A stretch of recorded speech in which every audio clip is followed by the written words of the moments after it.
দোকানের মতো পিৎজা চাইলে ঘরেই আপনি তৈরি করে বাচ্চাদের দিতে পারেন। আর পিৎজা জিনিসটা শুধু যে বাচ্চারা পছন্দ করে তা কিন্তু নয়, বড়দেরও খুবই প্রিয়।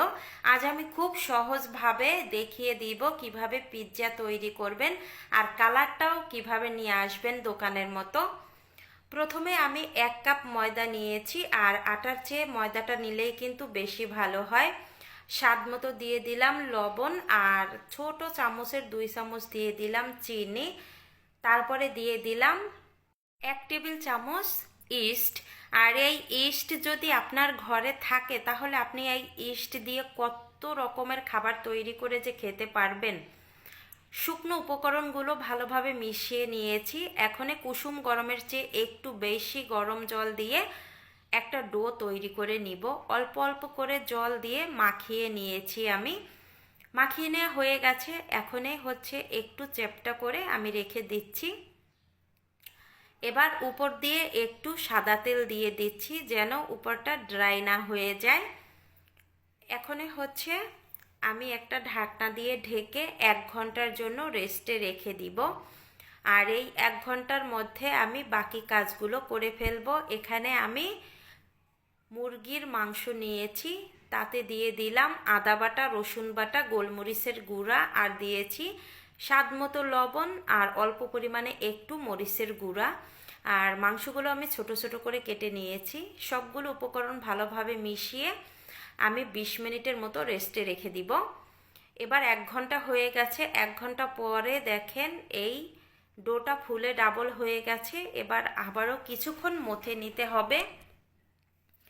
আমি আবারও একটু মথে নিয়েছি। আর যে পাত্রে আমি পিৎজাটা তৈরি করব সেই পাত্রে তেল ব্রাশ করে নিচ্ছি। আমি একটা স্টিলের প্লেটে তৈরি করব। এখন এই ডোটা আমি প্লেটের উপর রেখে দিলাম। প্লেটের উপর রেখে হাত দিয়ে একটা রুটি আমি বানিয়ে নিব। আর এটা বানানো খুব খুব ইজি, ভাববেন না যে কঠিন কাজ। এটা একটু চাপ দিলেই বড় একটা রুটি হয়ে যাবে। এই তো রুটিটা তৈরি করা হয়ে গেছে হাত দিয়ে চেপে চেপে। আর চারপাশটা একটু উঁচু করে রেখেছি, বেশি মোটা করে রাখিনি। এখন একটা কাঁটা চামচ দিয়ে আমি ছিদ্র করে দিচ্ছি যেন বেশি ফুলে না ওঠে উপরের দিকে। এবার দিয়ে দিলাম পিৎজা সস। আর পিৎজা সস যদি আপনাদের বাসায় না থাকে তাহলে কিন্তু আপনারা টমেটো সস দিয়ে তৈরি করে নিতে পারেন, তবে পিৎজা সসেই কিন্তু বেশি ভালো লাগে। এরপরে আমি চিজ দিয়ে দিলাম গ্রেট করে। তারপরে মাংসগুলো ভাজি করে নিয়েছিলাম সেগুলো দিয়ে পেঁয়াজ রিং করে কেটে নিয়েছি। আর এখানে আপনারা চাইলে আপনাদের ইচ্ছা মতো সবজি দিতে পারেন, কোনো সমস্যা নেই। এমনকি সবজি ছাড়াও তৈরি করতে পারেন।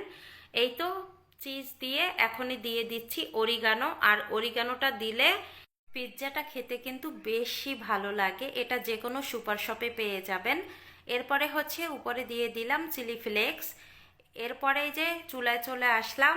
আমি ননস্টিকের একটা কড়াইয়ের উপরে 2টা কাগজ দিয়ে একটা স্ট্যান্ড বসিয়ে প্লেটটা বসিয়ে দিয়েছি। এবার হাই হিটে ঢাকনা দিয়ে ঢেকে প্রথমে 10 মিনিট জাল করে নিব গ্যাসের ফ্লেম বাড়িয়ে। তারপরে 20 মিনিট কমিয়ে রান্না করব। মোট 30 মিনিট জাল করে নিয়েছি। দেখেন পিৎজাটার কালারটা জাস্ট অসাধারণ এসেছে। আমি নামিয়ে নিয়েছি। আর এই কালারটা এসেছে কিন্তু শুধু এই কাগজটা দেওয়ার কারণেই। প্রথমে 10 মিনিট গ্যাসের ফ্লেম হাই হিটে রেখে জাল করে নেবেন। তারপরে 20 মিনিট লো হিটে জাল করলেই পিৎজাটা একেবারে পারফেক্টভাবে কুক হয়ে যাবে। কতটা নরম তুলতুলে হয়েছে পিৎজাটা দেখে নিশ্চয়ই আপনারা বুঝতে পারছেন। বাসায় অবশ্যই ট্রাই করবেন।